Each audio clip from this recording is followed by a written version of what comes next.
अभी हमने जो भजन गाया है पहले हम इसका अनुवाद करेंगे। श्री नरोत्तम दास ठाकुर जी के द्वारा लिखा हुआ भजन है, जिनके गुरु कौन है? इनके गुरु लोकनाथ गोस्वामी। उनके विग्रह कौन से हैं? कौन से विग्रह हैं? राधा विनोदी, उन्हीं के विग्रह हैं, लोकनाथ गोस्वामी जी के विग्रह हैं। तो इसमें वो प्रार्थना करते हुए बोल रहे हैं, वह दिन कब आएगा कि केवल श्री गौरांग नाम के उच्चारण मात्र से मेरा शरीर रोमांचित हो उठेगा। कब हरि हरि के उच्चारण से मेरे नेत्रों में प्रेम अश्रु बह निकलेंगे। कब श्री नित्यानंद प्रभु मुझ पर अपनी कृपा वर्षा करेंगे, जिससे मेरी समस्त भौतिक भोग की इच्छाएं तुच्छ हो जाएंगी। कब मेरा मन भौतिक सुख के विषयों को त्याग कर निर्मल होगा। कब मैं श्री वृंदावन धाम का वास्तविक दर्शन कर पाऊंगा। श्री रूप रघुनाथ गोस्वामी के चरण दर्शन के लिए कब मैं व्याकुल हो उठूंगा। कब मैं श्री श्री राधा कृष्ण के दिव्य प्रेम व्यापार को समझने में समर्थ हो सकूंगा। श्रीला नरोत्तम दास ठाकुर सदा यही प्रार्थना करते हैं, श्री रूप गोस्वामी श्री रघुनाथ दास गोस्वामी के चरणों में मेरी सदा आशा बनी रहे। नरोत्तम दास ठाकुर की जय। तो अभी आप सबने 1 घंटा बैठ के जब किया, तो कैसा लगा आपको? कोई अपना अनुभव शेयर करना चाहेगा? कि पहली बार आपने भक्तों के संग में ऐसे जब किया होगा?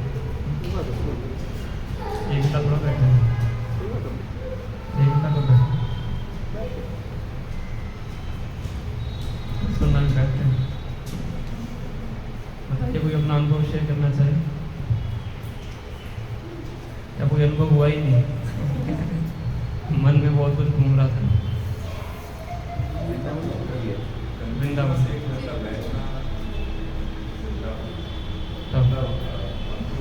कंट्रोल करना और मन भटका है, एक अच्छा अनुभूति होता है जब कंसंट्रेट। 1 घंटा एक जगह भी बैठ के जब करना, उसके लिए बहुत सतुगुण चाहिए, इसलिए बहुत कठिन है बैठना। आज चुप बैठना बहुत मुश्किल है कि नहीं? चुप तो नहीं बैठ जाता। इसलिए क्या चाहिए? मोड ऑफ गुडनेस चाहिए। एक व्यक्ति को बिठा दीजिए कि 1 घंटा आपको बैठना बिना कुछ बोलते, पसीने निकल जाएंगे उसके, है ना? बहुत कठिन है, इसीलिए इसकी प्रैक्टिस करनी चाहिए। इसलिए प्रभुपाद ने बोला कि रोज़ सुबह 2 घंटे बैठ के 16 माला का जप करें। किसी ने प्रभुपाद से पूछा कि प्रभुपाद जी मैं आपको कैसे प्रसन्न कर सकता हूँ? प्रभुपाद कहते हैं finish your 60 rounds in 1 sitting. एक सीटिंग में बैठ के ध्यान को 16 माला कीजिए, उससे मैं प्रसन्न हूँ। तो ये हमारा लक्ष्य होना चाहिए। बताते हैं कि कितनी हमने उन्नति की है आध्यात्मिक जीवन में, वो पता लगता है कि किस क्वालिटी का जप हम करते हैं। और 99% जो हमारी आध्यात्मिक जीवन की प्रगति है वो हमारे जप के ऊपर निर्भर करती है। ऐसा एक हमारे जो इस्कॉन में स्पिरिचुअल मास्टर हैं वो ऐसा कहते हैं, इतना ज़्यादा आवश्यक है। तो कीर्तन हम करते हैं सबके साथ, और जो जप है हमारा प्राइवेट रिलेशनशिप है भगवान के साथ। अकेले बैठ के कर रहे हैं ना, कॉन्सेंट्रेट होकर कर रहे हैं, तो वो आपका एक तरह से प्राइवेट मीटिंग है भगवान श्री कृष्ण के साथ, जो जप है। बाकी कांग्रेगेशन में चैंटिंग है, संकीर्तन है, वो सबके साथ एक तरह से कंबाइंड प्रार्थना है भगवान को। तो जब क्या है आपकी पर्सनल प्रेयर्स हैं, पर्सनल मीटिंग है। हमारे जुहू टेम्पल में महाराज जी हैं जिनका नाम है जोगनाथ गिरिराज स्वामी महाराज। तो एक बार कोई बहुत बड़ा व्यक्ति उनसे मिलने आता है, पॉलिटिशियन वगैरह थे, तो उनके सेक्रेटरी को बोलते हैं कि बताओ महाराज से मैं कब मिल सकता हूँ। तो सेक्रेटरी अंदर जाते हैं, महाराज से पूछ के आते हैं, तो कहते हैं महाराज एक मीटिंग में हैं, 1 घंटे बाद मिलेंगे। ठीक है कि 1 घंटे बाद मिलेंगे, तो 1 घंटा बैठ के दर्शन कर लेता हूँ। वो दर्शन करने जाते हैं तो देखते हैं टेम्पल हॉल में बैठ के महाराज जप कर रहे थे, तो डिस्टर्ब नहीं करते। 1 घंटे बाद जब मीटिंग होती है तो कहते हैं कि आपने झूठ बोला, आपने बोला था कि मैं 1 घंटा मीटिंग में हूँ, आप तो वहाँ पर बैठ के जप कर रहे थे। कहते वही मीटिंग है, ये भगवान के साथ मीटिंग है। जप करना क्या है? भगवान के साथ मीटिंग है। तो जब हम किसी व्यक्ति के साथ मीटिंग करते हैं तो कैसे अटेंटिव रहते हैं, इनअटेंटिव रहते हैं ना। आपको मोदी जी ने बुलाया कि मेरे साथ मीटिंग कीजिए, तो सामने बैठ के सो गया, कैसा लगेगा मोदी जी को? है ना, या उनके सामने बैठे हैं बातें किसी और से कर रहे हैं, मैं व्हाट्सएप खोल के देखना शुरू कर दिया, वो कहेंगे मुझे क्यों बुलाया, भगवान कहेंगे मुझे क्यों बुलाया, तो मेरी तरफ ध्यान देना ही नहीं आपने, मुझे बुलाया क्यों? ये भगवान क्या करते हैं, निद्रा देवी को भेज देते हैं, इसको सुला दे, व्यक्ति सो जाता है। तो इसीलिए जो जप है, इसलिए हमने 1 घंटा रखा है कि एटलीस्ट सभी मिलकर एक साथ 1 घंटा बैठ के जप कर सकें। तो इस चीज़ को हमें बहुत ध्यान से समझना चाहिए कि जब हमारी आध्यात्मिक जीवन के लिए कितना इम्पोर्टेंट है, बेनिफिशियल। जितना सावधानी से हो सके उतना सावधानी से करना चाहिए, है ना। कलयुग को बोलते हैं it's an age of mass distraction. Distraction तो है ही, मास डिस्ट्रैक्शन, है ना। सबसे बड़ा एजेंट कौन है? डिस्ट्रैक्शन का एजेंट कौन है? ये मोबाइल है, और इसको हम पॉकेट में डालते हैं।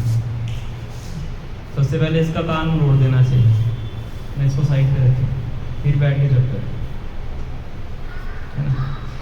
तो हमारे भक्तों के साथ कैसा व्यवहार होता है, हमारा भगवान के साथ कैसा व्यवहार है, हमारे अंदर कितने दैविक गुण विकसित होते हैं, उसका जो आधार है, बेसिस ऑफ फाउंडेशन है, वो क्या है? हमारा जप है। जिसका जप सही नहीं है उसका भक्तों के साथ व्यवहार कभी सही नहीं हो सकता। जिसका जप सही नहीं है उसके अंदर कभी भी शास्त्रों पढ़ने में, भगवान के बारे में सुनने में कभी रुचि उत्पन्न नहीं हो सकती, कभी भी सेवा ढंग से नहीं कर सकता है अगर हमारा जप अच्छा नहीं है। इसलिए बहुत आवश्यक है। इस सॉन्ग में क्या प्रार्थना कर रहे हैं नोट साहब? सेकंड पैराग्राफ में क्या बता रहे हो? फर्स्ट पैराग्राफ में, कब हरि हरि के उच्चारण से मेरे नेत्रों में प्रेमाश्रु बह निकले। उनके जीवन की आशा है कि कब भगवान का नाम उच्चारण करने से मेरी आंखों में आंसू आए, मतलब मेरे हृदय में भगवान के प्रति इमोशंस जागृत हो। तो तभी हो सकता है अगर हम ध्यानपूर्वक भगवान के नाम को सुने, इसलिए बहुत ज़्यादा आवश्यक है। इसको हमने बहुत से कोर्सेज भी होते हैं, नामामृत का कोर्स होता है, इसमें पूरा हरि नाम के ऊपर बताया जाता है। बहुत सी ऐसी बुक्स भी हैं हरि नाम के बारे में पढ़ने के लिए, मेरी इच्छा है तो मुझे बता सकते हैं, हम बुक्स ला के रख सकते हैं, तो उन बुक्स को पढ़ना चाहिए। कुछ टिप्स उसमें बताई जाती हैं कैसे अपने जब को इम्प्रूव कर सकते हैं।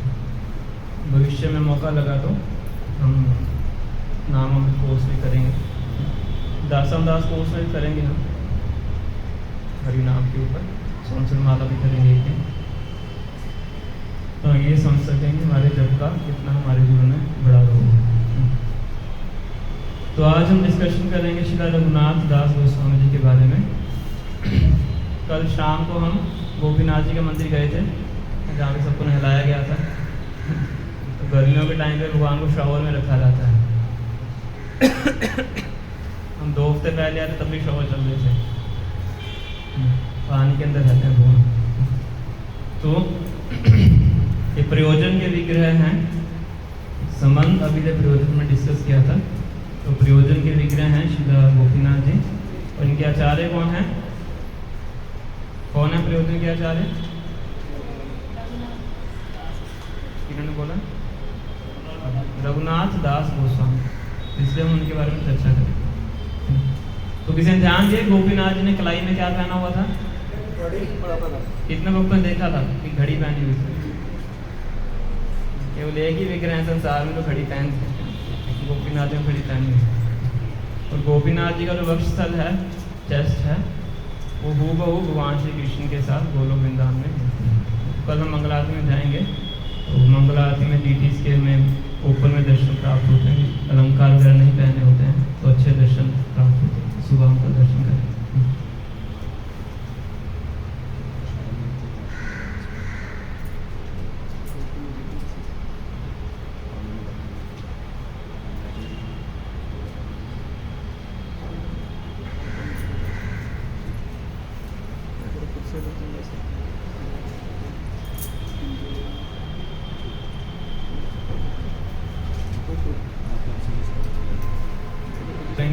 गोपीनाथ जी का कल इन्होंने डाला था ग्रुप में, आप बोल सकते हो।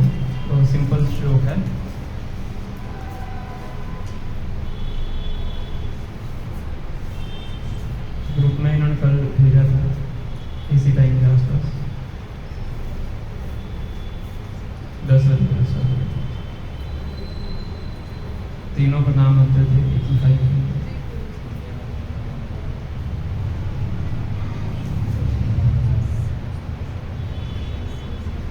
श्रीमान रासरसारंभी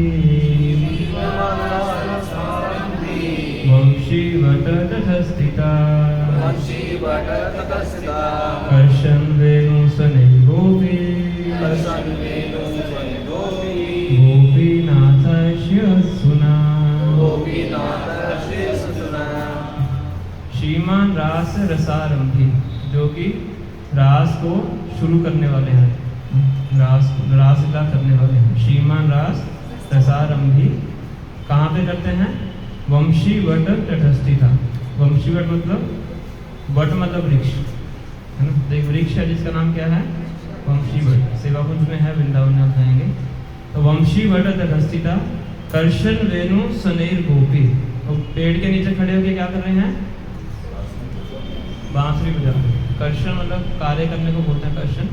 वेणु, वेणु को बजा रहे हैं। सनेर गोपी, स्वनेर गोपियों के साथ। गोपीनाथ शिय अस्तु, तो ऐसे गोपीनाथ भगवान को मैं प्रणाम करता हूँ। तो गोपीनाथ जो शब्द है इसका मतलब क्या है? गोपियों के नाथ, गोपियों के स्वामी। श्री रूप गोस्वामी इनकी सुंदरता का वर्णन एक बहुत अच्छे श्लोक में करते हैं, अलग तरीके से गुणगान करते हैं। तो कहते हैं कि अगर आपको अपने भौतिक जीवन से प्रेम है, किससे प्रेम है? भौतिक जीवन से। अपने परिवार से प्रेम है, अपने बच्चों से प्रेम है, तो कभी भूल के वृंदावन मत जाना। अगर किससे प्रेम है? परिवार से, बच्चों से, भौतिक जीवन से प्रेम है, तो कभी भी वृंदावन मत जाना। और वृंदावन चले गए तो वंशी वट के पास मत जाना। अगर वहां भी चले गए गलती से तो उसके नीचे खड़े होकर गोपीनाथ जी जो बांसुरी बजा रहे हैं उनके दर्शन मत करना। अगर दर्शन कर लिए तो बाकी सब चीज़ें आप भूल जाएंगे। तो इसलिए अगर बहुत ही जगह से प्रेम है तो कभी गोपीनाथ जी के दर्शन मत करना। तो जिनको बहुत ही जगह से प्रेम है तो कल सुबह मंगल आते मत जाना वरना फिर वापस नहीं आ पाओ। तो मैंने इस प्रकार से रूप गोस्वामी पद्यावली नाम का ग्रंथ है, उसमें भगवान की सुंदरता का वर्णन करते हैं। तो गोपीनाथ जी के जो विग्रह हैं उनकी सेवा श्री मधु पंडित हमारे एक आचार्य हैं, गदाधर पंडित के शिष्य हैं, वो इनकी सेवा किया करते हैं। वंशी वट में उनको ये विग्रह प्राप्त होते हैं और ये वज्रनाभ जी के द्वारा ही बनाए हुए विग्रह हैं। गोविंद, गोपीनाथ, मदन मोहन। तो कल हमने रूप गोस्वामी जी के बारे में चर्चा की थी संक्षिप्त में, और आज हम संक्षिप्त में चर्चा करेंगे श्रीला रघुनाथ दास गोस्वामी जी के बारे में। तो आज के भी सॉन्ग में उनका नाम आया है, रूप रघुनाथ पदे बोली दया होती कबे हम पूजा हो से युगल। कब मैं रूप गोस्वामी और रघुनाथ दास गोस्वामी के द्वारा दिया गया लिटरेचर पढ़ूंगा और कब मैं राधा कृष्ण की अंतरंग लीलाओं को समझ पाऊंगा। इस तरह से प्रार्थना करें, क्योंकि राधा कृष्ण की लीलाओं को समझना इतना आसान नहीं है, बहुत कठिन है, बहुत आसानी से व्यक्ति डिविएट हो सकता है। तो इसलिए हमारे आचार्य ने बहुत से ग्रंथ दिए हैं। तो श्री चैतन्य महाप्रभु ने अपने अलग अलग पार्षदों के द्वारा अलग अलग भक्ति के गुणों को प्रकाशित किया है। जैसे हरिदास ठाकुर जी के द्वारा उन्हें प्रकाशित किया है सहनशीलता, टॉलरेंस। हरिदास ठाकुर ने बहुत ज़्यादा टॉलरेट किया है, उनको 22 बाजारों में पीटा गया, उनको बिठाना पड़ेगा। क्यों पीटा जाता है हरिदास ठाकुर को? मुस्लिम परिवार में जन्म हुआ था, पर लेते क्या थे वो? हरे कृष्ण महामंत्र जप करते थे। तो एक बार काजी ने बुलाया उनको अपने पास, कहते कि हरे कृष्ण महामंत्र का जप लेना बंद कर दो, अगर बंद नहीं करोगे तो तुम्हें दंड दिया जाएगा। तो क्या कहते हैं? खंड खंड होए यदि देहे जाए प्राण कि अगर आप मेरे शरीर के हजारों टुकड़े भी कर देंगे तो हर टुकड़ा क्या बोलेगा? हरे कृष्णा कृष्णा कृष्णा हरे हरे, हरे राम राम हरे हरे। तब वो ना छाड़ी को बदने हरि नाम, अगर आप 1000 टुकड़े भी कर देंगे तब भी मैं हरि नाम नहीं छोड़ूंगा। इतनी बड़ी दृढ़ता देख लेते हैं। तो गाजी कहते हैं इनको 22 बाजारों में पीटा जाए जब तक कि अपने शरीर को छोड़ना है। उस टाइम पे ऐसे दंड दिए जाते थे। तो साधारण सा व्यक्ति 1-2 बाजारों में शरीर छोड़ देता है, तो उनको पीटते रहे 22 बाजार खत्म हो गए, उनको कोई फर्क ही नहीं पड़ रहा है ना। और ऊपर भगवान अपना सुदर्शन चक्र लेके खड़े हुए थे, और हैदर साहब उनको रोक रहे थे भगवान को कि इनको मारना नहीं है, ये तो मूर्ख व्यक्ति हैं, इनको पता नहीं है क्या कर रहे हैं। तो आपका ये जो अवतार हुआ है मारने के लिए नहीं हुआ है, उद्धार करने के लिए हुआ है। तो इसलिए भगवान को मना कर देते हैं उनको मारने के लिए। फिर भगवान क्या करते हैं? स्वयं हरिदास ठाकुर की पीठ के ऊपर लेट जाते हैं। इसलिए हरिदास ठाकुर कुछ नहीं होता है, भगवान के ऊपर वो कोड़े लगते हैं। बाद में भगवान उनको पीठ दिखाते भी हैं हरिदास ठाकुर। तो इस प्रकार से 22 बाजार निकल जाते हैं। जो व्यक्ति मार रहे होते हैं वो थक जाते हैं, तो उनसे प्रार्थना करते हैं कि अगर आप शरीर नहीं छोड़ोगे तो नवाब हमें मार डालेंगे। फिर काजी तो कुछ कीजिए, हमारे घर में बच्चे हैं, बीवी है, तो हमारा कुछ रक्षा कीजिए। तो हैदर साहब कहते हैं ठीक है, मैं अपनी योग शक्ति से अपने सांस को रोक लेता हूँ, मतलब मेरा शरीर एक तरह से मृत शरीर के समान हो जाएगा, तो मेरे शरीर को आप गंगा में फेंक देना और काजी को जाके बोल देना कि उनकी मृत्यु हो गई। तो ऐसा ही करते हैं, गंगा में फेंक देते हैं और गंगा पे तैर के पार करके दूसरे किनारे चले जाते हैं। वहाँ पर फिर हरे कृष्ण मंत्र का उच्चारण करना शुरू कर देते हैं। तो इस प्रकार से उनके माध्यम से भगवान ने बस में पड़ी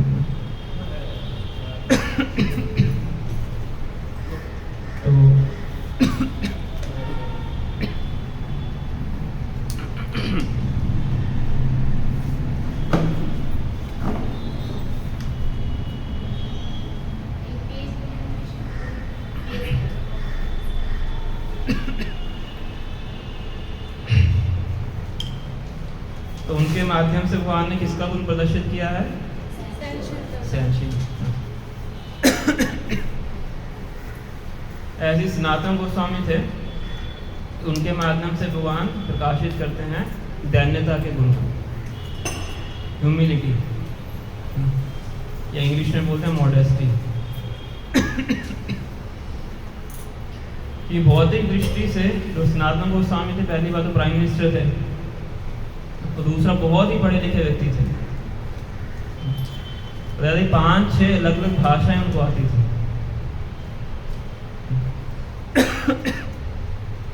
संस्कृत हो गया, हिंदी हो गया, उर्दू हो गया, फारसी हो गया, सब लैंग्वेजेस उनको आती थी। पर तभी भी अपने आप को बहुत ज़्यादा नीच मानते थे। क्यों मानते थे? क्योंकि मुस्लिम लोगों की सेवा की। और जब श्री चैतन्य महाप्रभु से मिलते हैं तो अपना इंट्रोडक्शन देते हैं। क्या कहते हैं? नीच जाति, नीच संगी, पतित अधम, कुविषय कूपे पड़ी, गवाई हूँ जन्म। मैं कौन हूँ? पहला हूँ नीच जाति। हालांकि साउथ इंडिया से और सारस्वत ब्राह्मण परिवार से थे, पर क्यों कह रहे हैं? क्योंकि मुस्लिम लोगों की सेवा की। नीच जाति, नीच संगी, बहुत ही नीच लोगों का मैंने संग किया है। पतित अधम, बहुत पतित हूँ, सभी मनुष्यों में अधम हूँ। कुविषय कूपे पड़ी, गवाई हूँ जन्म। पूरा जन्म मैंने अपना वेस्ट कर दिया है, इसलिए विषय वासना के पीछे भाग भाग। ग्राम्य व्यवहारे कहे पंडित सत्य करी मानी, आपन आ रहा हित हित किछु नहीं जानी। गांव के लोग फिर भी मुझे बहुत बड़ा पंडित बोलते हैं और मैं इतना मूर्ख हूं उनकी बात को सही मान लेता हूँ। कितना अच्छा बोल रहे हैं। ग्राम्य व्यवहारे कहे पंडित सत्य करी मानी, आपन आर हित किछु नहीं जानी। मुझे नहीं पता कि मेरे लिए क्या बेनिफिशियल है, मेरे लिए क्या सही नहीं है। समझ रहे? के आमी के आमाए जारे पाप त्राए, इहा नहीं जानी के मते हित है। के आमी, मैं कौन हूँ? के हमारे जारे पाप त्राय, मुझे क्यों ये सारे प्रकृति के तीनों जो कष्ट हैं मुझे सता रहे हैं। मैं कौन मुझे नहीं पता है, ये कष्ट मुझे क्यों सता रहे मुझे नहीं पता है। यह नहीं जानी के मैंने हित है, अगर मैं इस चीज़ को नहीं जानूंगा तो मेरा हित कैसे हो सकता है। तो इतना मूर्ख व्यक्ति हूँ मैं, तो फिर भी इस बात को सत्य मान लेता हूँ कि मैं बहुत बड़ा पंडित हूँ। तो इस तरह से अपनी इंट्रोडक्शन देते हैं। और भगवान उनकी विनम्रता से इतने प्रसन्न होते हैं, आगे जाके बताएंगे भगवान सर्वभूतावतार गोस्वामी को कि मैं इन दोनों की विनम्रता से इतना प्रसन्न हो गया हूँ, इसलिए मैंने सारी कृपा इन दोनों के ऊपर कर दी है, रूप गोस्वामी और सनातन गोस्वामी को। कहते विद्या भक्ति बुद्धि बल परम कवि तबु आप नाथ माने तीन हईते। कहते मुझसे भी ज्यादा भगवान कह रहे हैं विद्या बुद्धि भक्ति बल परम प्रवीण, ये दोनों भाई क्या हैं, विद्या में मुझसे उन्नत हैं, भक्ति में मुझसे उन्नत हैं, बल में मुझसे उन्नत हैं, भक्ति में मुझसे उन्नत हैं। तबु अपन आप माने तीन हईते ही, फिर भी अपने आप को क्या मानते हैं, घास के तिनके से भी छोटा। तो ये उनकी विनम्रता थी। तो हरिदास साधु के माध्यम से सहनशीलता को प्रकट किया है, सनातन गोस्वामी के माध्यम से दैन्यता को प्रकट किया है, और रघुनाथ दास गोस्वामी के माध्यम से भगवान ने वैराग्य को प्रकट किया है। रिनंसिएशन किसको बोलते हैं, या रघुनाथ दास गोस्वामी के माध्यम से भगवान ने हमारे आगे इस गुण को प्रकाशित किया ताकि हम उनसे शिक्षा ले सके और अपने जीवन के अंदर ही वैराग्य को विकसित कर सके, है ना। वैराग्य का मतलब ये नहीं है कि जिसने भगवे कपड़े पहने हैं वही वैराग्य का पालन करता है। वैराग्य दोनों के लिए है, चाहे कोई गृहस्थ आश्रम में है, चाहे कोई वैरागी आश्रम में है, चाहे कोई पुरुष है, चाहे कोई स्त्री है, सबके लिए प्रिंसिपल लागू होता है।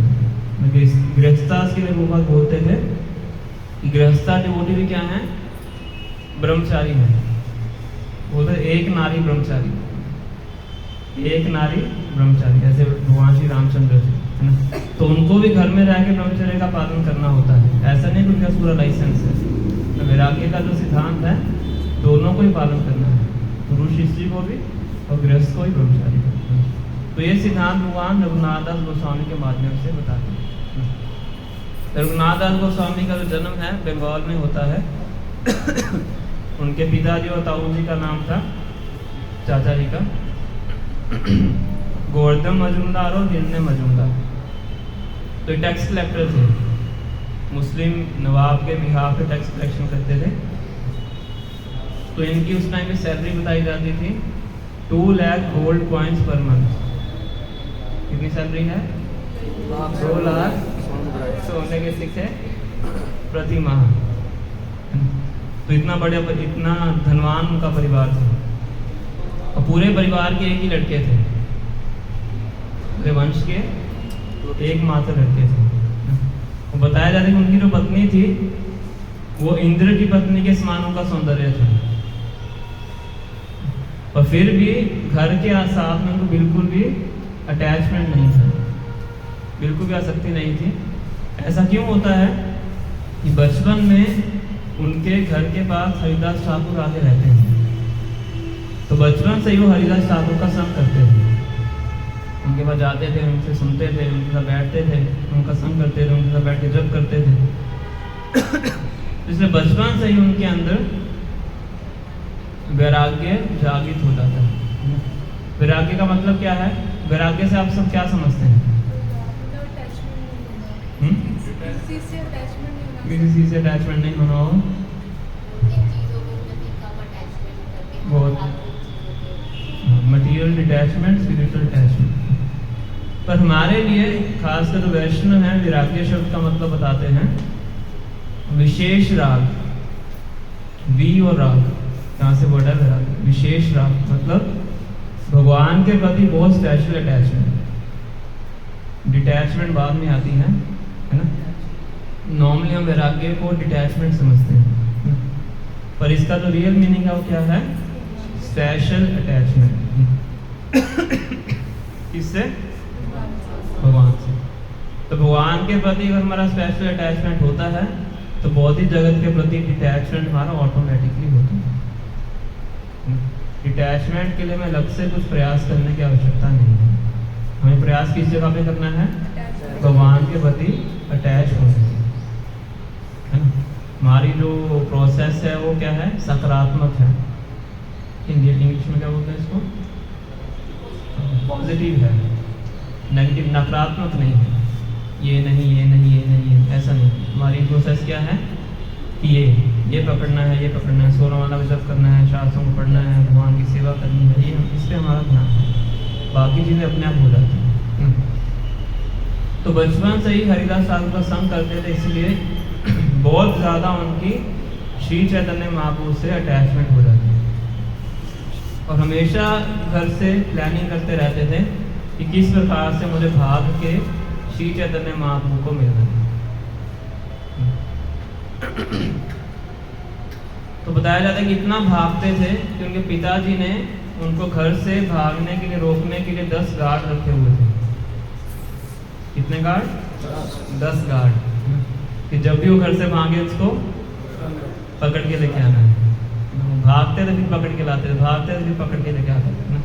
तो एक बार उनकी मदर उनके फादर को कहती हैं कि आप ऐसा करो, इसके पाँव में बेड़ियाँ भी डाल दो ना, गलती से गार्ड सो गए तो भाग जाएगा, मेरा बेटा है ना।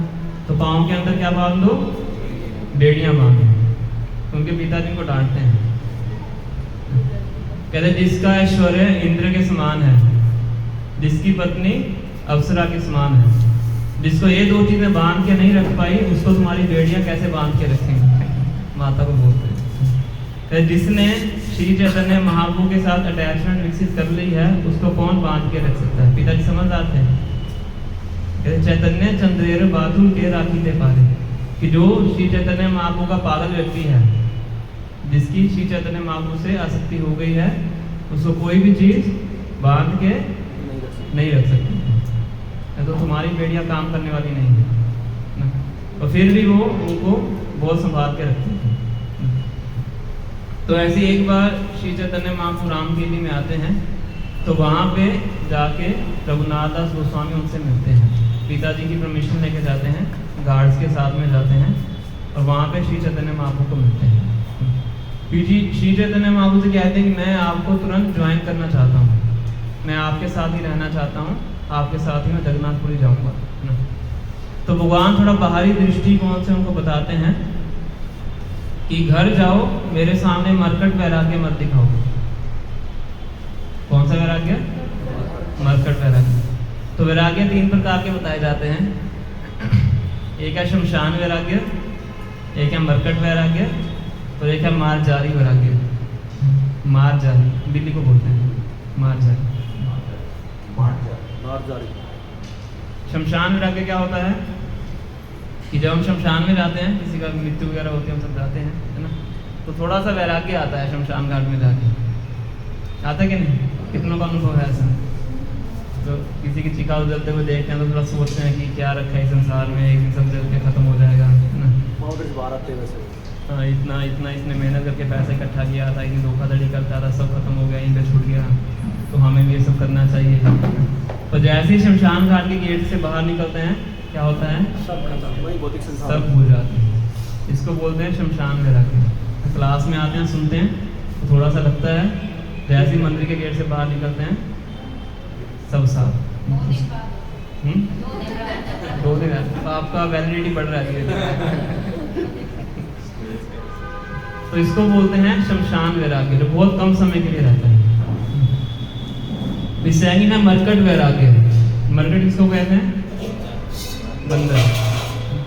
तो बंदर बाहरी रूप से बहुत वैरागी दिखता है, कपड़े नहीं पहनता है, पेड़ों पे सोता, घर भी नहीं है, जो खाने को मिल जाए पेड़ों से उसको खा लेता है ना, पर साथ में 8-10 स्त्रियों को लेके चलता है। तो जो धोखा देने वाला वैरागी होता है उसको बोलते हैं मरकट वैरागी। बाहरी रूप से वैरागी है पर आंतरिक रूप से गलत कार्य करता है। बाहर से भगवा कपड़ा पहना हुआ है, आंतरिक रूप से छुप छुप के गलत कार्य करते हैं, उसको बोलते हैं मरकट वैरागी। फिर आता है मारजारी वैरागी। मारजारी बोलते हैं बिल्ली को। जो बिल्ली है उसको बताया जाता है कि वो आंतरिक रूप से बहुत कनिंग होती है। कनिंग मतलब धोखा देने वाली या चालाक, इस तरह से। दूर तो फुलिश होती है। तो जो वैराग्य धोखा देने के लिए धारण किया जाता है उसको बोलते हैं मार्जारी वैराग्य। बगल में छुरी मुंह में राम, उसको बोलते हैं मार्जारी वैराग्य। तो 3 तरह के वैराग्य हैं। असली वैराग्य कौन सा है? विशेष राग, है ना, जो भगवान श्री कृष्ण के प्रति अटैचमेंट के लिए वैराग्य धारण किया जाता है, वो रियल रिनंसिएशन है। उसका भगवान भगवगीता में बताते हैं। त्यक्त्वा कर्म फलासंगम निराश्रय निर्मम, इस तरह से बताते हैं कि जो अपने कर्म फलों से आसक्त नहीं होता है वो वास्तविकता में सा सन्यासी च योगी च ना निरग्नि न च अक्रिय, कि वो सन्यासी है वास्तविकता में जो कि अपने कर्म फलों से आसक्त नहीं है, वो रियल वैराग्य है। तो श्री चैतन्य महाप्रभु कहते हैं कि आप घर वापस चले जाओ और वातुल मत हो। वातुल मतलब हतोत्साही, पागल ना। वातुल बोलते हैं कम समय में मुझे तुरंत चाहिए, इमीडिएट, हतोत्साहित हो रहा, उसको बोलते हैं वातुल, जिसके अंदर पेशेंस नहीं होती। तो इम्पेशेंट मत हो, घर जाओ, बाहरी रूप से लोक व्यवहार करो, बाह्य लोक व्यवहार अंतरे निष्ठा। बाहरी रूप से पूरा अच्छे से सब कार्य करो, अपनी ड्यूटीज को निभाओ, पर आंतरिक रूप से क्या करो? भगवान के प्रति एकनिष्ठ होना है। उनको एग्जाम्पल देते हैं कि जैसे कोई स्त्री है, उसका किसी पर पुरुष से रिलेशनशिप है, तो अपने घर के कार्य बहुत अच्छे तरीके से करती है, प्रांतिक रूप से चिंतन किसका करती है? उस व्यक्ति का करती है। इसी प्रकार से बाहरी रूप से सब कार्य घर में करो, अच्छे से अपनी ड्यूटीज को फुलफिल करो, पर आंतरिक रूप से चिंतन किसका करना है? भगवान श्री कृष्ण का करना है। तो इस तरह से कार्य करो, जब सही समय आएगा भगवान अपने आप आपके रास्ते खोल देंगे। भगवान खुद ही हैं, स्वयं ही भगवान है श्री चैतन्य महाप्रभु, है ना। तो उनको इस प्रकार से आदेश देते हैं। तो ये शिक्षा देने के लिए है ना, कि भक्ति में कभी भी इम्पेशेंट नहीं होना चाहिए, हतोत्साहित नहीं होना चाहिए। जो गुरु ने आदेश दिया है उसको धैर्य के साथ एग्जीक्यूट करते रहना चाहिए। जब सही समय आएगा, सही परिस्थिति आएगी, भगवान अपने आप सब कार्य करते हैं। शिला प्रभुपाद थे, 1922 से प्रयास कर रहे थे प्रचार करने के लिए। आश्रम में भी थे, उनका परिवार भी था, बच्चे भी थे, फिर भी साथ साथ पूरा प्रयास कर रहे थे। 1940 में बैक टू गॉडहेड मैगजीन शुरू करते हैं, है ना। ट्रैवलिंग भी करते थे, साथ में एडिटिंग करते थे, प्रूफ रीडिंग करते थे, सब कुछ करते थे, है ना। फिर भी उनको सफलता प्राप्त नहीं हो रही थी। अमेरिका जाने से पहले पोपा ने एक शिष्य बनाया था, वो भी चाय नहीं छोड़ पाया था। मतलब कितना डीमोटिवेटिंग एक्सपीरियंस है। भागवतों का फर्स्ट कैंटो भी ट्रांसलेट कर चुके हैं, 70 साल की उम्र हो चुकी है, कोई धन भी नहीं है, शरीर छूटने का भी डर है ना, कि क्या पता मैं इस शरीर में अपने गुरु की सेवा नहीं कर पाया। तो फिर भी अपनी पेशेंस को छोड़ा नहीं, फिर भी उसी शक्ति के साथ लगे रहे। फिर जब सही समय आया तो देखो भगवान ने क्या किया, है ना। तो इसलिए भक्ति के अंदर कभी भी हतोत्साहित नहीं होना चाहिए, धैर्य रखना चाहिए, और जो गुरु ने आदेश दिए हैं उनको एज इट इज पालन करने का प्रयास करना चाहिए। तो ऐसे श्री रघुनाथ दास गोस्वामी इसी प्रकार से घर में रहते हैं और पूरी तरह से घर की ड्यूटीज फुलफिल करते थे, प्रांतिक रूप से भगवान श्री चैतन्य महाप्रभु का चिंतन करते थे। तो थोड़ा सा माता पिता को भी लगता है कि बच्चा सुधर गया है, तो थोड़ा टेंशन कम है, सब सही चल रहा है। तो उसी दौरान पानीहाटी नाम की जगह है,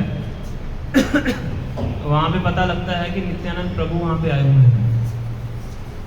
नित्यानंद प्रभु कौन है? आदि गुरु हैं, ओरिजिनल स्पिरिचुअल मास्टर। उन्हीं से शक्ति लेके बाकी सभी गुरु प्रचार करते हैं। तो रघुनाथ दास गोस्वामी की इच्छा होती है कि मुझे उनसे जाके मिलना है, तो अपने पिताजी से परमिशन लेके गार्ड्स को साथ में लेके उनसे मिलने जाते हैं, है ना। तो यहाँ पे एक बहुत महत्वपूर्ण शिक्षा है हम सबके लिए, भगवान भी देना चाहते हैं ना। तो जैसे ही नित्यानंद प्रभु रघुनाथ दास गोस्वामी को देखते हैं, तो जैसे ही रघुनाथ दास गोस्वामी नित्यानंद प्रभु को देखते हैं, बहुत दूर से उनको दंडवत प्रणाम करते हैं। तो नित्यानंद प्रभु ने पास में पूछते हैं कि ये व्यक्ति कौन है, तो कहते हैं रघु है, आपको दंडवत प्रणाम कर रहा है। तो नित्यानंद प्रभु वहीं से जोर से बोलते हैं कि तुम चोर इस समय तक तुम कहाँ छुपे हुए थे? अरे चोर, कहाँ छुपे हुए थे? तो उनको चोर क्यों बोल रहे हो?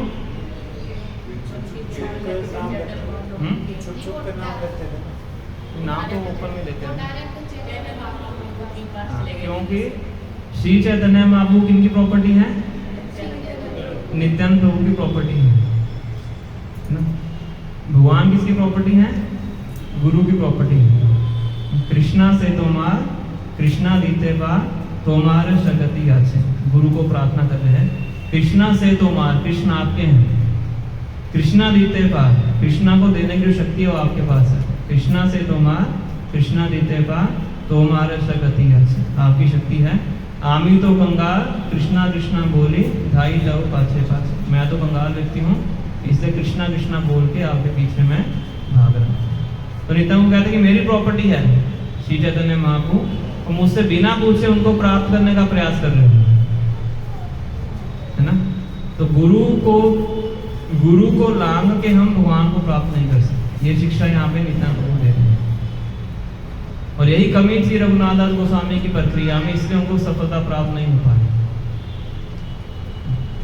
तो फिर इस तरह से नित्यानंद कहते हैं कि आपको क्या करना पड़ेगा? दंड देना पड़ेगा, पुनिशमेंट। आपने बहुत बड़ी गलती की है, मेरी संपत्ति को मेरी परमिशन के बिना चुराने का प्रयास किया, तो क्या करना है? दंड देना है। बड़े प्रसन्न हो जाते हैं, क्योंकि जो नित्यानंद प्रभु थे वो अवधूत थे। अवधूत मतलब जो कि वैदिक शास्त्रों के बिल्कुल ऊपर होते हैं ना। कभी किसी को लात मार देते थे, तो किसी को लात मार देते थे, उसको कृष्ण प्रेम प्राप्त हो जाता था सिर्फ लात खाने से। तो कहते बताइए मुझे क्या आप दंड देना चाहते हैं? कहते मैं आपको दंड देना चाहता हूँ कि जितने भी यहाँ पे भक्त हैं सबको दही और चिड़ा खिलाओ। ये वैष्णव की पनिशमेंट होती है। अब जो क्लास में लेट आएगा उसके लिए क्या पनिशमेंट है? और सही भक्तों को प्रसाद खिलाएगा। खरीद के नहीं खिलाएगा, खुद बना के खिलाएगा। खरीद के खिलाना आसान है। तो उनको पनिशमेंट देते हैं कि जितने भी यहाँ पे वैष्णव हैं सबको दही चिड़ा खिलाओ। तो ये बहुत अच्छा उत्सव बन जाता है। अभी 2 जून को ये उत्सव है, पानी हाटी दही चिड़ा उत्सव बोलते हैं। निर्जला काशी के नेक्स्ट टू नेक्स्ट डे आता है। 31 की निर्जला एकादशी है और 2 जून का ये उत्सव है पानी हाटी चिड़ा दही। हमारे सभी मंदिरों में उस दिन चिड़ा दही बनता है। तो रघुनाथ दास गोस्वामी बताया जाता है कि पूरे गांव में जितना दही था, जितना दूध था, जितना चिड़वा था, सब मंगवा देता। और बहुत बड़ा वहाँ पे फेस्टिवल आयोजित किया जाता है। और इतने वैष्णव होते हैं कि वहाँ पे बैठने की जगह नहीं मिलती। तो जो वैष्णव के उत्सव होते हैं, उन उत्सवों में प्रसाद ग्रहण करना भी भक्ति का अंग है। उन उत्सवों में प्रसाद ग्रहण करने से भी कृष्ण प्रेम प्राप्त होता है। कि प्रसाद ग्रहण करना भी क्या है? एक सेवा है। इसको हमें समझना चाहिए। श्री चैतन्य महाप्रभु कहते हैं कि 3 जगहों पे कृष्ण प्रेम बहुत सरलता से प्राप्त होता है। पहली जगह है गौर पूर्णिमा के दिन। क्या करना चाहिए? मायापुर में गंगा स्नान करते हैं। बहुत विशाल गंगा है मायापुर में। गौर पूर्णिमा के दिन अगर आप वहाँ पे स्नान करेंगे तो कृष्ण प्रेम सरलता से प्राप्त होता है। सेकंड है जगन्नाथपुरी में समुद्र में स्नान करने से। सब एंटरटेनमेंट वाली एक्टिविटीज हैं, भक्ति एंटरटेनमेंट है। तो जगन्नाथपुरी में जो समुद्र में स्नान करता है उसको कृष्ण प्रेम प्राप्त होता है, इसलिए उसको बोला जाता है महोदधि। थर्ड है कि साल में एक बार माधवेंद्रपुरी जी का उत्सव आता है, शांतिपुर नाम की जगह में माधवेंद्रपुरी जी का तिरुभाव दिवस है। तो उस उत्सव में जाके जो प्रसाद ग्रहण करता है, प्रसाद ग्रहण करने से उसको कृष्ण प्रेम प्राप्त होता है। क्या करने से? प्रसाद ग्रहण करने से। सिर्फ प्रसाद ग्रहण करने से। तो हम फरवरी में जाते होते हैं मायापुर, तो उसी कैंप के उसी ड्यूरेशन के अंदर ही उत्सव आता है। तो अब इतने भक्त आते हैं, सुबह प्रसाद डिस्ट्रीब्यूशन शुरू होता है तो शाम के 6 बजे से चलता है। सारे गांव वाले हर कोई वहाँ पे आके प्रसाद पाता है। हमारे मंदिर से मायापुर से लगभग 1-1.5 घंटे का रास्ता है। तो सभी मायापुर से आते हैं बस में बैठ के प्रसाद खाने के,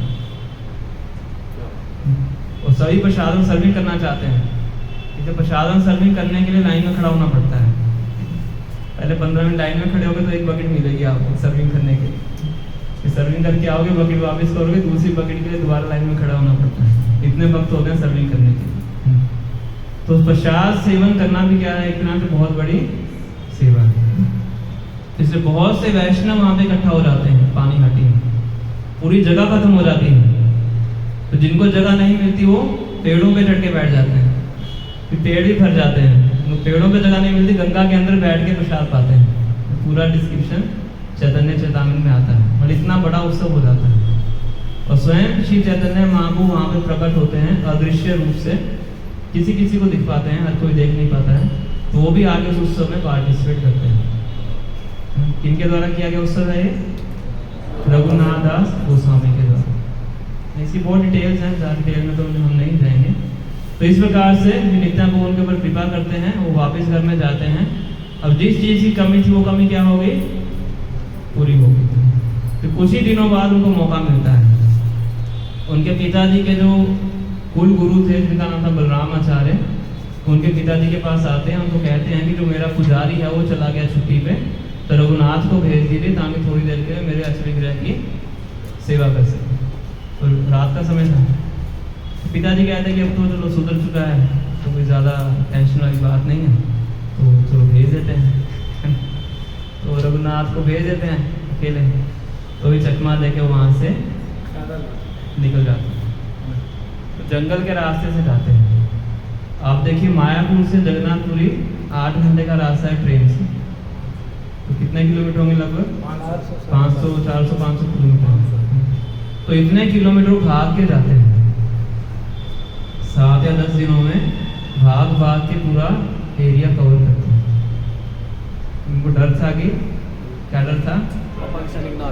पिताजी पकड़ के वापस ना ले जाए। इतना स्ट्रॉन्ग अटैचमेंट था भगवान के प्रति। जब तक अटैचमेंट नहीं है तब तक वैराग्य का पालन नहीं हो सकता। मेन एलिमेंट क्या है? विशेष राग। श्रीमद् भागवतम में भरत महाराज की कथा आती है। तो कहते हैं, यो दुस्तेजान दारसुतान सुहित राज्यम विधि स्पृशा जुहो ए मलवर उत्तम श्लोक लालसा। जो भरत महाराज थे, यो दुस्तेजान दारसुतान, इस संसार में बताया जाता है पत्नी को, पुत्र को, संपत्ति को, रिश्तेदारों को और राज्य को, इनको बोला कि इनको छोड़ना बहुत ज़्यादा कठिन है। वर्ड यूज किया गया है दुस्तेजान। दुस मतलब बहुत कठिन है, तेजान मतलब त्याग करना। तो भरत महाराज ने क्या किया? जुहो एव मलवत, कि उन्होंने युवावस्था के अंदर इस चीज का इस प्रकार से परित्याग कर दिया जैसे कोई व्यक्ति मल का परित्याग करता है, मतलब पलट के भी नहीं देखता है। तो ऐसा क्यों कर पाए वो? उत्तम श्लोक लालसा, क्योंकि उत्तम श्लोक भगवान श्री कृष्ण का नाम है। तो क्योंकि भगवान श्री कृष्ण को प्राप्त करने के उनके अंदर बहुत तीव्र लालसा। तो इसी प्रकार से रघुनाथ दास गोस्वामी के अंदर बहुत तीव्र लालसा थी कि मुझे श्री चैतन्य महाप्रभु के पास जाना है। इसलिए 10 दिन लगातार वो भागते रहते हैं, कुछ खाते नहीं है, कुछ पीते नहीं, बस भागते रहते हैं। बीच में 1-2 बार स्वयं भगवान आके वो दूध पिलाते हैं, अदरवाइज पूरा वो भागते भागते सीधा जगन्नाथपुरी पहुँचते हैं। जगन्नाथपुरी उनके पिताजी को पता था कहाँ जाएंगे भाग के, कि जगन्नाथपुरी भेजते हैं अपने सर्वेंट्स को, तब तो उनको वापस लाने का प्रयास नहीं करते। कहते हो कोई फायदा नहीं वापस लाने का, अपने घर से 2 ब्राह्मण भेज देते हैं कि तुम जाओ उनकी उसकी वहाँ पे सेवा करो, और हर मंथ उनको कुछ पैसे भेजते रहते हैं।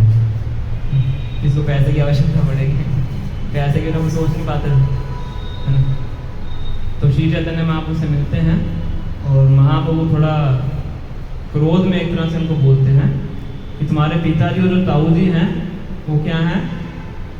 विषय विष्टा गटर कीड़ा, वो गटर के कीड़े हैं। कौन से गटर के? विषय विष्ठा, जिस गटर में गंदगी है किसकी? इंद्रिय विषयों की। इसलिए पूरा टाइम पैसा पैसा पैसा पैसा पैसा पैसा करते रहे। सुख करे मानी विषय विषय महापीड़ा, इस विषय को इकट्ठा करने के लिए बहुत ज़्यादा संघर्ष करना पड़ता है, बहुत ज़्यादा मेहनत करनी पड़ती है, बहुत ज़्यादा कष्ट सहन करना पड़ता है, उसको सुख समझ के मान रहे हैं। सुख करी मानी, सुख करके समझना किसको? विषय विषय महापीड़ा ना। इस संसार में जो धन इकट्ठा करना है वो कोई सरल कार्य नहीं है, हम सब जानते हैं, है ना। धन इकट्ठा करना बहुत ज़्यादा कठिन कार्य है, पर जिस व्यक्ति की आसक्ति होती है उस कठिन कार्य को भी क्या मानता है? ये तो वो सुखदायक चीज है। ऐसे ऊंट होता है, ऊंट रेगिस्तान में कांटे खाता है, कांटे वाली झाड़ियां खाता है ना। तो कांटे वाली झाड़ियां खाता है तो उसकी जीभ से खून निकलता है, तो वो खून जब उसकी जीवा में लगता है तो उसको टेस्ट आता है, उसको मीठा लगता है। तो क्या सोचता है कि ये झाड़ियां कितनी मीठी हैं, कांटे में जब भी झाड़ियां देखता है तो खाता है, और खून किसका है? उसी का है। इसी एग्जाम्पल देते हैं।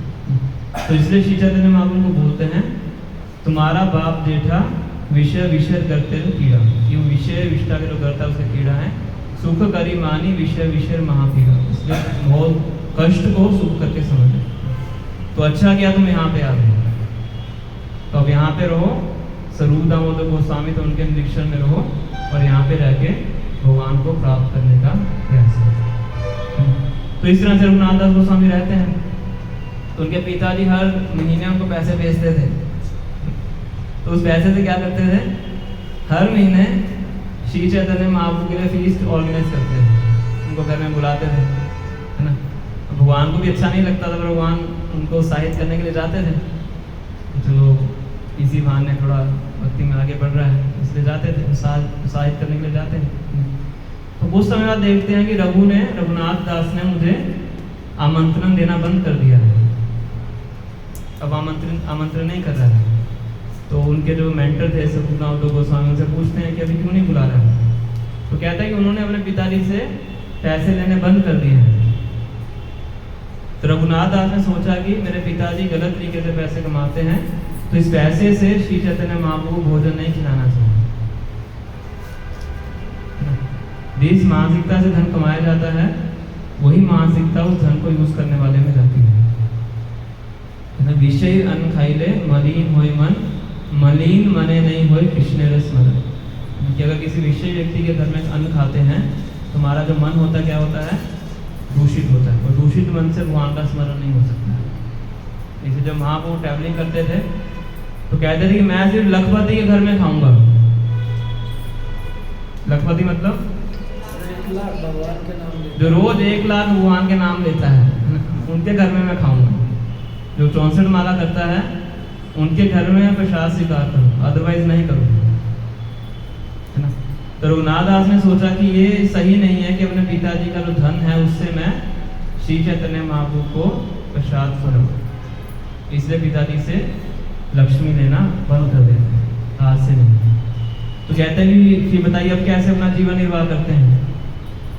तो कहते हैं कि जगन्नाथ मंदिर के सामने जो फ्री फूड बूथ होता है वहाँ पे खड़े होके वहाँ से लेके खाते हैं। मान कहते बहुत अच्छी बात है। हम देखेंगे कैसे स्टेप बाय स्टेप अपना वैराग्य बढ़ा रहे हैं और भगवान कैसे उनसे प्रसन्न हो।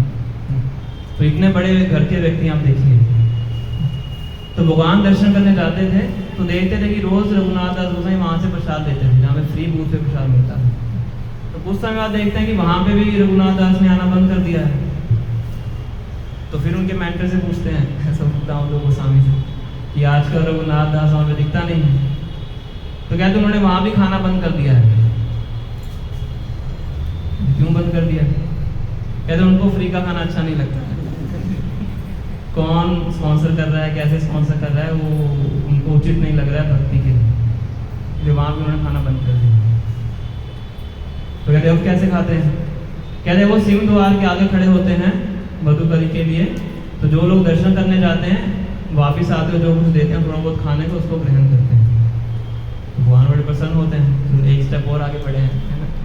तो भगवान दर्शन करने जाते तब देखते थे उनको रघुनाथ दास गोस्वामी वहाँ पे खड़े होते हैं। तो कुछ समय बाद देखते हैं वहाँ पे भी खड़े होना बंद कर दिया। तो फिर उनके मेंटर से पूछते हैं कि बताइए क्या अभी वहाँ पे दिखाई नहीं दे रहे, हालांकि पता सब कुछ है उनको। तो कहते उन्होंने बोला कि यहाँ पे खड़े होना तो एक तरह से वैश्य वृत्ति के समान है। मुझे लगता है कि कल इस व्यक्ति ने दिया था, आज भी देगा, तो इससे मेरी जो चेतना है वो गलत डायरेक्शन में जाती है। तो इसलिए रघुनाथ दास ने वहां पे भी खड़े होना बंद कर दिया है ना। तो एक स्टेप और आगे बढ़ गए। कहते अब कैसे खाते हैं? कहते आनंद बाजार में जो चावल बच जाते हैं, जिसको गाय भी नहीं खाती, उन चावलों को नीचे फेंक दिया जाता है। तो उन चावलों को उठाते हैं, उनको धोते हैं और उनको खाते हैं। भगवान बहुत प्रसन्न हो जाते हैं उनका इस वैराग्य को देख के। तो ऐसे ही एक दिन रघुनाथ दास उन चावलों को खाने लगे तो भगवान पीछे से आते हैं, उनका हाथ पकड़ लेते हैं, उनके हाथ से चावल उठा के खुद खा लेते हैं। तो जब रघुनाथ दास गोस्वामी ये देखते हैं तो बड़े बड़े विवल हो जाते हैं कि ये तो आपके खाने के योग्य नहीं है, आप ऐसा क्यों खा रहे हैं? कहते ये तो मेरे लिए सबसे स्वादिष्ट फीस्ट है। तुम हर रोज फीस्ट खाते हो, पहले मुझे बुलाते थे, अब मुझे बुलाते नहीं हो ना, इसलिए मुझे आगे छीन के खाना पड़ रहा है। इतना टेस्टी भोजन तुम अकेले अकेले खाते, मुझे बुलाते नहीं। तो भगवान को इतना ज़्यादा पसंद था। जब कोई भक्त तपस्या करता है तो उसकी तपस्या को रैलिश भगवान करते हैं कि भगवान समझते हैं कि ये कितना ज़्यादा भौतिक जगत से अनासक्त हो रहा है। तो इस प्रकार से रघुनाथ दास गोस्वामी अपने वैराग्य को बढ़ाते हैं। तो फिर बाद में भगवान बहुत से सुंदर सुंदर उनको उपदेश भी देते हैं, खास करके उन व्यक्तियों के लिए जो कि वैरागी आश्रम में हैं, कि कैसे उनको अपना जीवन जीना चाहिए। तो वो अभी हमारे लिए रेलिवेंट नहीं है, तो इतना डिटेल में हम नहीं जाएंगे। तो जगन्नाथपुरी में रहते हैं रघुनाथ दास गोस्वामी, और वहीं पे रह के श्री चैतन्य महाप्रभु का संग करते हैं। खास करके जो बाकी गोस्वामी से उन सबको तो भगवान ने वृंदावन में भेज दिया था। रूप गोस्वामी, सनातन गोस्वामी, गोपाल भट्ट गोस्वामी, रघुनाथ भट्ट गोस्वामी, जीव गोस्वामी, सब कहाँ पे थे? वृंदावन में। पर रघुनाथ दास गोस्वामी अभी तक जगन्नाथपुरी में थे। तो श्री चैतन्य महाप्रभु जो लास्ट डेज की लीलाएं थी वो सब रघुनाथ दास गोस्वामी ने देखी थी, सबका उन्होंने दर्शन किया।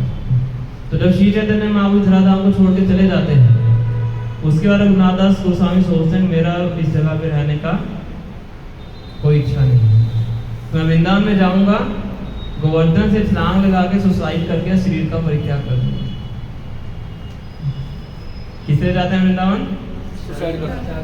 गोवर्धन से छलांग लगाने के, कि वहां से गोवर्धन से छलांग लगाऊंगा, शरीर का परित्याग कर दूंगा, मुझे अब यहाँ पे रहने की इच्छा नहीं। वृंदावन में जाते हैं, रूप गोस्वामी, सनातन गोस्वामी से मिलते हैं, सीनियर थे उनके, से मिलते हैं। तो वो तो फिर मना करेंगे उनको, कहते हैं कि ये तो मूर्खता है ना, एकमात्र आप ही हैं जिन्होंने भगवान की अंतिम लीलाओं के दर्शन किए हैं, तो हम सबको बताइए, हमने नहीं किए हैं ना।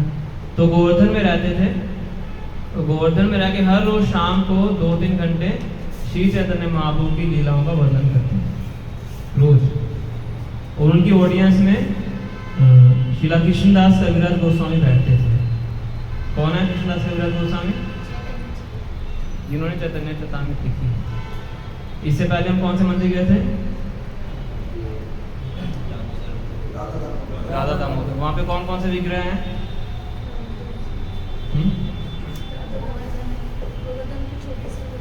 और आप बताइए कौन से विग्रह थे राधा दामोदर मंदिर में? राधा दामोदर छोटे वाले। बड़े वाले कौन से थे? राधा वृंदावन चंद्र। तो ये कृष्णदास कविराज गोस्वामी जी के द्वारा वर्षित किए हुए विग्रह। तो उनकी ऑडियंस में कृष्णदास कविराज गोस्वामी बैठते थे, इतना ध्यान से सुनते थे कि बाद में जो उन्होंने सुना था उसी को चैतन्य चैतामृत के रूप में हमारे सामने उन्होंने लिखे थे। तो सुनना कैसा होना चाहिए? कैसा होना चाहिए सुनना? कि बाद में किताब लिख सके। तो उन्होंने सुना ना, फिर बाद में सभी वैष्णवों के लिए उन्होंने चैतन्य चैतामृत को लिखा ना। ऐसे सुध गोस्वामी ने सुना, किनसे सुना था? वो सुखदेव गोस्वामी थे। सुध गोस्वामी ने परीक्षित महाराज और सुखदेव गोस्वामी की डिस्कशन को सुना, बाद में उन्होंने आगे जाके फिर नैमिषारण्य में ऋषियों को बताया, तभी हमारे पास भागवतम पहुंचता है ना। इस प्रकार से रघुनाथ दास गोस्वामी ने सभी वैष्णवों को श्री चैतन्य महाप्रभु की अंतरंग लीलाओं के बारे में बताया। तो अपने अंतिम दिनों में बहुत ही एक्सट्रीम वैराग्य का पालन करते थे, क्योंकि इसी को प्रकट करने के लिए भगवान उनको माध्यम बनाते हैं। तो 3 दिन में 1 दोना छाछ का पीते थे। कितना? 1 दोना कितने दिनों में? 3 दिन में। हम 1 दिन में कितनी बार खाते हैं? 3 बार। तो हम उनको कॉपी नहीं कर सकते, कॉपी करेंगे तो हमारा काम खत्म हो जाएगा, है ना। उनसे शिक्षा ले सकते हैं। तो एक दिन पता लगता है कि रघुनाथ दास गोस्वामी का पेट खराब हो गया। तो पूरे ब्रज में हो रहा था कि इनका पेट खराब हो गया। तो वैद्य को बुलाया जाता है।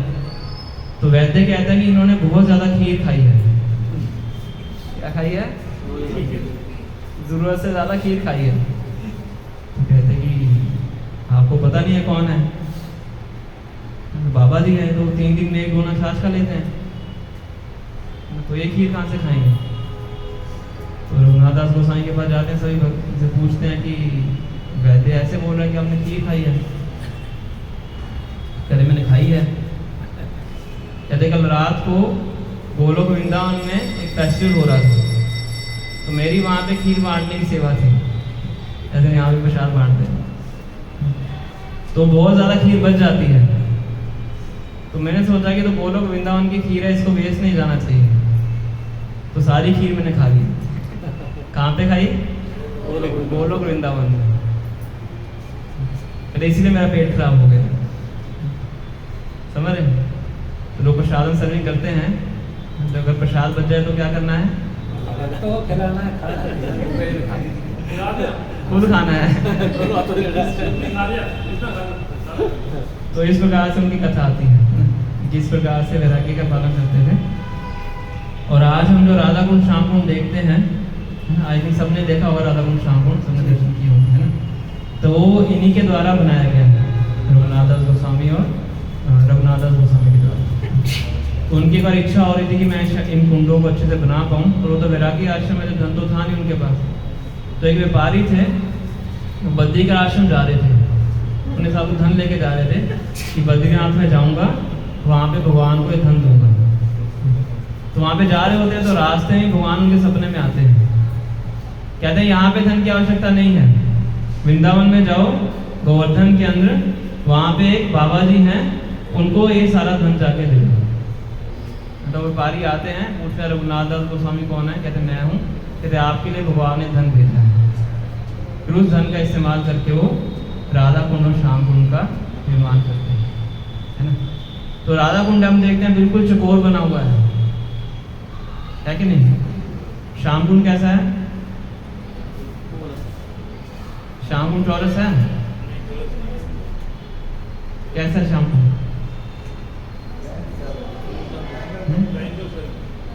टेढ़ा सा है। जब श्याम कुंड को बना रहे थे, तो उसके बीच में 5 पेड़ खड़े हुए थे। तो उन्होंने सोचा कि कल इन पेड़ों को काट देंगे, चौरस कुंड बन सके, अच्छा कुंड बन सके। तो रात को सपने में उनके कौन आते हैं? 5 पांडव आते हैं, रघुनाथ दास गोस्वामी। कहते हैं हम 5 पांडव यहाँ पे श्याम कुंड में 5 पेड़ों के रूप में रहते हैं, तो इसलिए हमें मत काटिए। तो इसलिए पेड़ों को बचाने के लिए ऐसे टेढ़ा मेढ़ा सब, और हमेशा वो राधा कुंड के तट के ऊपर बैठ के जप किया करते थे। और इतने वैरागी थे कि अपने लोग कुटिया भी नहीं बनाई थी। और सनातन गोस्वामी गोवर्धन परिक्रमा करने आते थे, रोज करते थे, तो उनसे मिलने आते थे।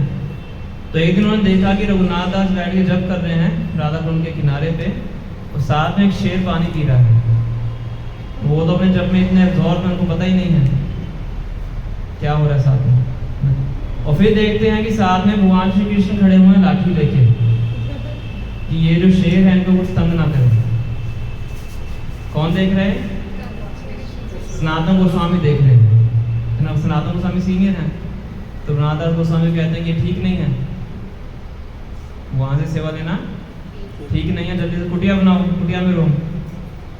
तो चले जाते हैं, फिर भी नहीं बनाते हैं। फिर दोबारा मिलने आते हैं, तो देखते हैं रघुनाथ दास गोस्वामी फिर बैठ के जप कर रहे हैं, और बहुत तेज की धूप पड़ रही है ऊपर से। फिर देखिए राधा रानी खड़ी हुई है, अपनी साड़ी का वो लेके उनके ऊपर छाया करने की। स्नातकों गोस्वामी कहते हैं तो बहुत बहुत बड़ी हद हो गई हम यहाँ पे राधा रानी की सेवा करने आए हैं और आप यहाँ पे राधा रानी से सेवा ले रहे हैं, तो ये उचित नहीं है। तो फिर उनके कहने पे कुटिया बनाते हैं। तो इतने एक्सट्रीम रिनाउंसिएशन का उन्होंने वहाँ पे पालन किया। उनकी समाधि भी है वहाँ पे, राधा कुंड के पास हम जाते हैं तो उनकी समाधि भी आपको वहाँ पे प्राप्त होती है। तो और भी बहुत सी लीलाएं हैं उनके जीवन से।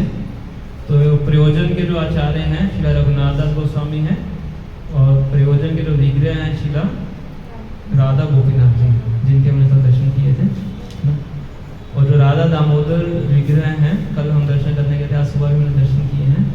तो उनकी वर्शिप करते थे श्रीला जीव गोस्वामी। तो जीव गोस्वामी इनके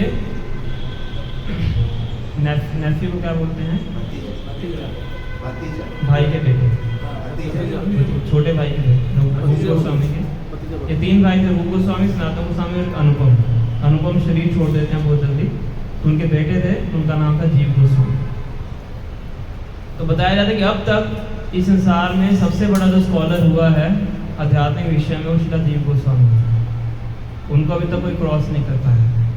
कितने बड़े स्कॉलर थे, बहुत बड़े बड़े इंस्टीट्यूट्स में भी, फॉरेन के अंदर भी इनके द्वारा लिखे गए वर्सेस के ऊपर PhD होती है। कितने बड़े स्कॉलर थे, व्यास जी से ज़्यादा श्लोक लिखे हैं, ऐसा मैंने सुना। तो रूप और सनातन गोस्वामी के अप्रकट होने के बाद यही गौड़ीय वैष्णव संप्रदाय की जो लीड है उसको वृंदावन में वही संभालते हैं। इनको रूप गोस्वामी खुद अपने हाथों से राधा दामोदर जी के विग्रह बना के देते हैं वर्शिप करने के लिए। इनकी समाधि भी राधा दामोदर मंदिर में है, और रूप गोस्वामी जी की समाधि और भजन कुटीर भी राधा दामोदर मंदिर में है। प्रभुपाद जी कहते थे कि ये जो राधा दामोदर मंदिर है और मेरे दो कमरे हैं, this is my heart and soul. Prabhupada ji ने अपने जीवन का सबसे महत्वपूर्ण समय राधा दामोदर मंदिर में स्पेंड किया।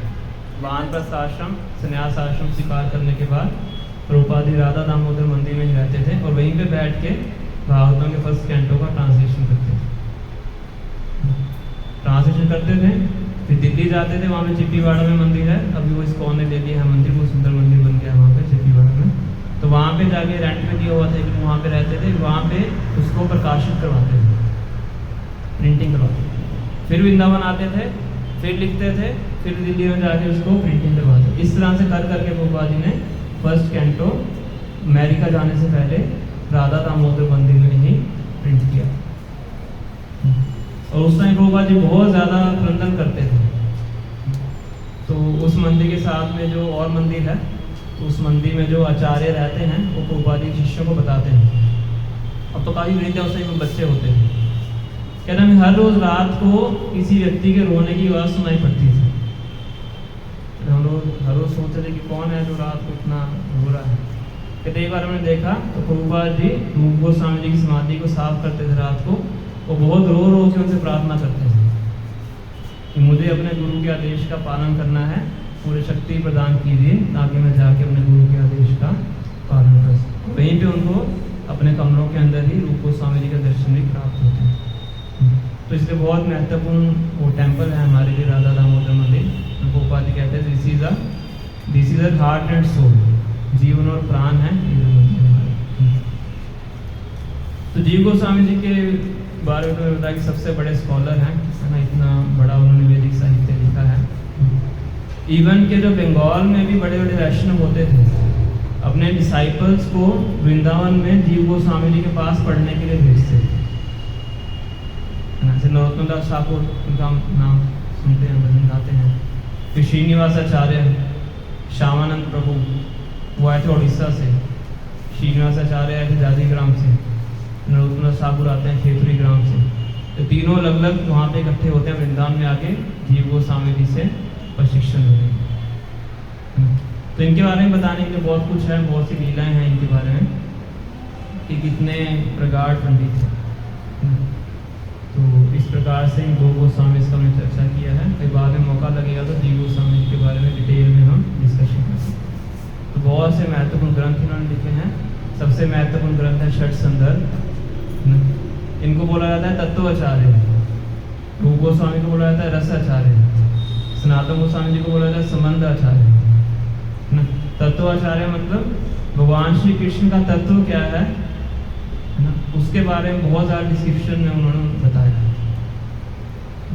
खास है जो छठ संदर्भ हैं इनके ऊपर पीएचडी की जाती है।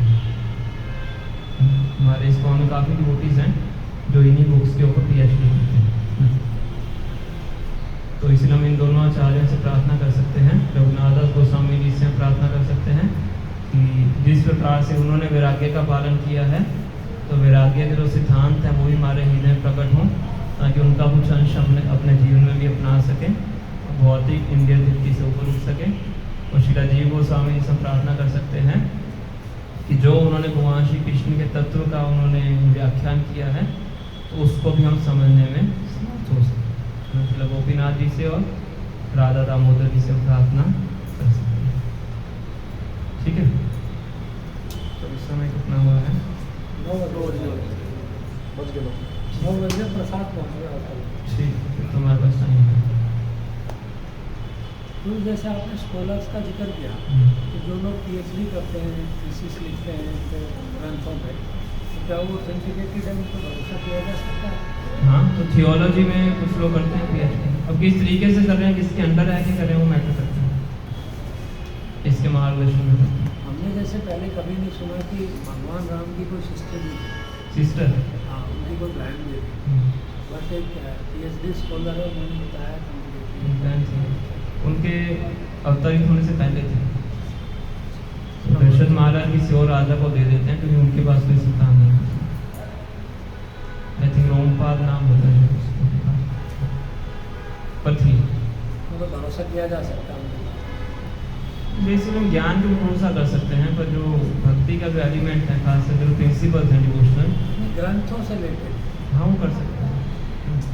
पर जब प्रिंसिपल्स की बात आती है तो थोड़ा सावधान रहना पड़ता है।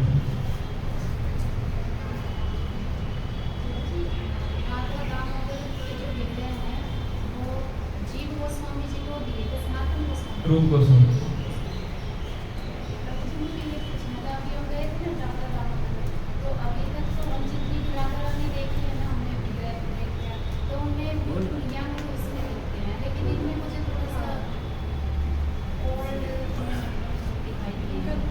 तो विग्रह इस प्रकार से हुआ, ऐसा नहीं है कि राधा रानी ओल्ड होती है।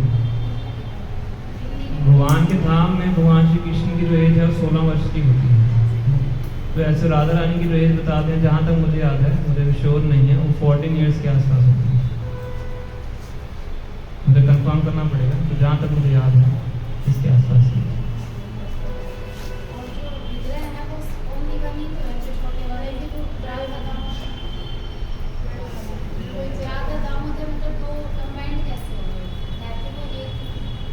तो राधा मतलब राधा रानी, दामोदर मतलब भगवान दामोदर, तो यहाँ भी सेपरेट ही तो है। नहीं, वो आपको बाहर से लगा है, अलग है। जो छोटे वाले राधा दामोदर है ना, तो अलग अलग ही है वो।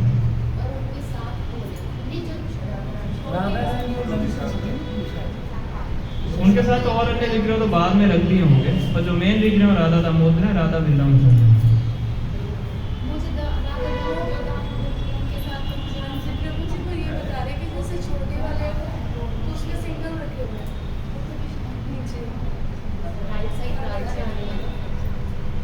हाँ, तो राधा रानी के साथ में ललिता होंगी।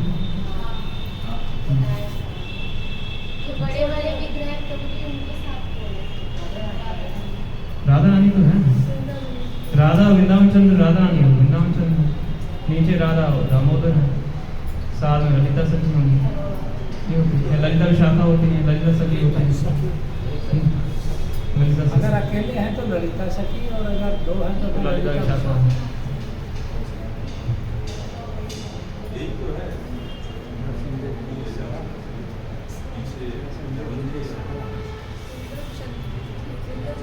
वृंदावन चंद्र, वृंदावन के चंद्र हैं। ऐसे श्री चैतन्य महाप्रभु क्या है? मायापुर चंद्र, मायापुर चंद्र गौर इसका चंद्र। वृंदावन के चंद्र कौन है? भगवान श्री कृष्ण है। मायापुर के चंद्र कौन है? श्री चैतन्य।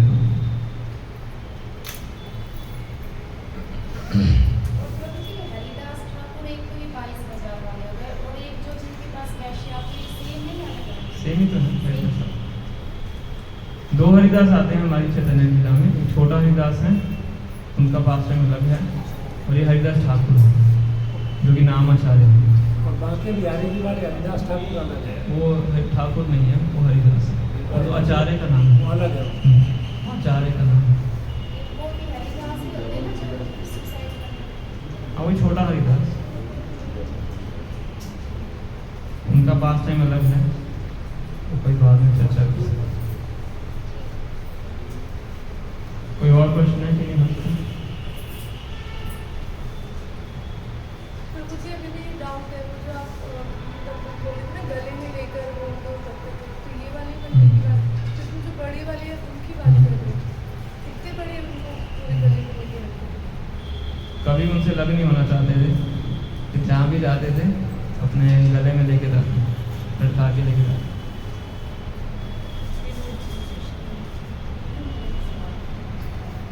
मैंने अभी तक जितने अपने सॉन्ग सुने हैं, भावनाएं हमारी भी जैसे सेम सी रहती है, मुझे लगता है कि हमें भी उनसे भी कुछ नहीं हो रहा, पर वो लोग उससे भी बहुत भक्ति में बहुत आगे थे कि ऐसे हमें भी ऐसा लगता है कि ना हमें वो बात नहीं आती, वो बात मतलब इस तरह की लेवल की नहीं आ पाती। तो हमारे लिए वो सत्य है, उनके लिए सत्य नहीं है। हमारे लिए ट्रूथ है, हमें आता ही नहीं है, और उनके लिए वो सत्य नहीं था, पर उनको लगता था कि ऐसा है। ह्यूमिलिटी का मतलब होता है कि किसी चीज़ को करने के लिए आप पूरी तरह से सक्षम हैं और फिर भी आप समझ रहे हैं कि मुझे वो नहीं आता है, उसको ह्यूमिलिटी होती है।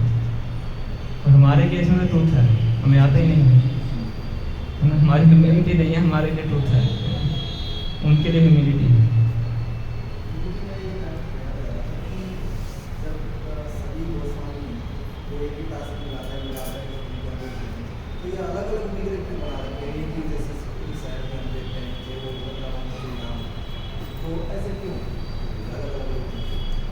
तो अलग अलग रूप में भगवान की पर्सनल सेवा करते थे, जैसे गोविंद देव जी की सेवा रूप गोस्वामी करते थे।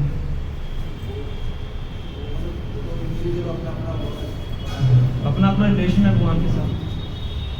हर जीवात्मा का भगवान के साथ एक यूनिक रिलेशनशिप होता है ना। आपका रिलेशनशिप भगवान के साथ कुछ और है, मेरा रिलेशनशिप भगवान का कुछ और है। चलो अभी हम भूले हुए हैं, जब मुक्त अवस्था में जाएंगे तो हमें समझ में आ सकता है। इसी प्रकार से उस रिलेशनशिप के आधार पे सबके अपने वर्षिप पर विग्रह भी लगते हैं और ये उनको अलग अलग तरीके से प्राप्त होते हैं। रूप गोस्वामी का कल हमने डिस्कस किया कि कैसे प्राप्त हुए थे, और सनातन गोस्वामी जी हम कल डिस्कस करेंगे करौली में जाके, मदन मोहन जी उनको कैसे प्राप्त होते हैं। गोपाल भट्ट गोस्वामी जी का हमने लास्ट संडे क्लास में डिस्कस किया था। शालिग्राम शिला से उनको राधा रमन जी प्राप्त होते हैं। सबको अलग अलग तरीके से विग्रह प्राप्त हुआ है। तो भगवान भी अपने भक्तों को चुनते हैं कि मुझे किससे क्या सेवा लेनी है। जैसे जयपुर के राजा को चुना भगवान ने, गोविंद देव जी। तो इस प्रकार से रघुनाथ दास गोस्वामी को स्वयं श्री चैतन्य माँ को अपनी गोवर्धन शिला देते हैं। इतनी सी शिला है जिसकी स्वयं भगवान पूजा किया करते थे, गले में लेके भगवान चलते थे। तो स्वयं वो शिला को भगवान रघुनाथ दास गोस्वामी को देते हैं शिव करने की। आज भी है वो, राधा गोकुलानंद मंदिर शायद वहाँ पे है, छोटी सी शिला जो भगवान के अंगूठे के निशान है। तो इसलिए सबके अलग अलग विग्रह हैं, है ना। और हमारे लिए भी अच्छा है, अलग अलग विग्रह में दर्शन करने का मौका मिल जाता है। हम कंफ्यूज हो जाते हैं प्रभु को देखने के बाद कि ये भी वो है, ये भी वो है। तो बार बार आते रहोगे तो याद हो जाएंगे। हरि बोल। मुझे भी बहुत समय के बाद याद होते थे।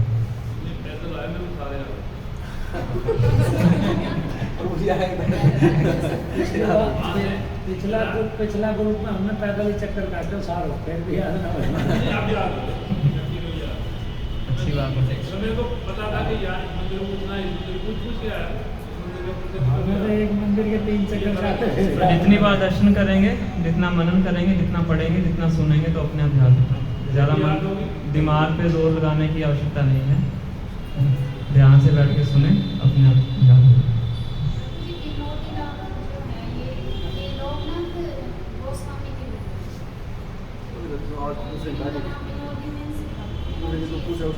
सुनो सुनो, हरि बोल, हरे कृष्णा। क्लास के बाद राधा विनोद, विनोद का मतलब क्या होता है? रसनासन होते हैं दोनों। आनंद आनंद। रसनासन। जो राधा रानी को आनंद प्रदान करते हैं, राधा रानी, राधा रमन, जो राधा रानी को प्लेजर देते हैं, राधा रानी।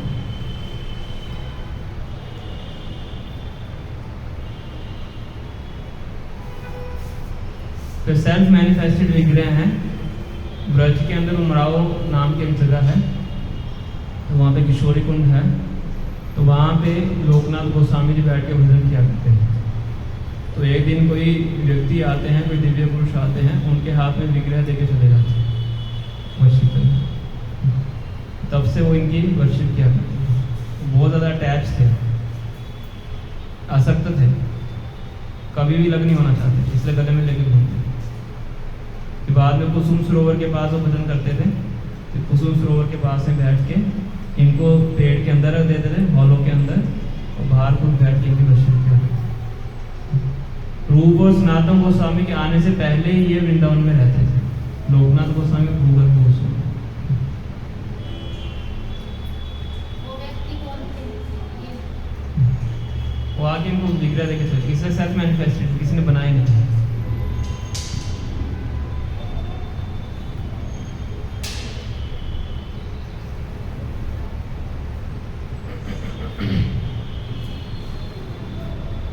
और कोई प्रश्न है कि नहीं?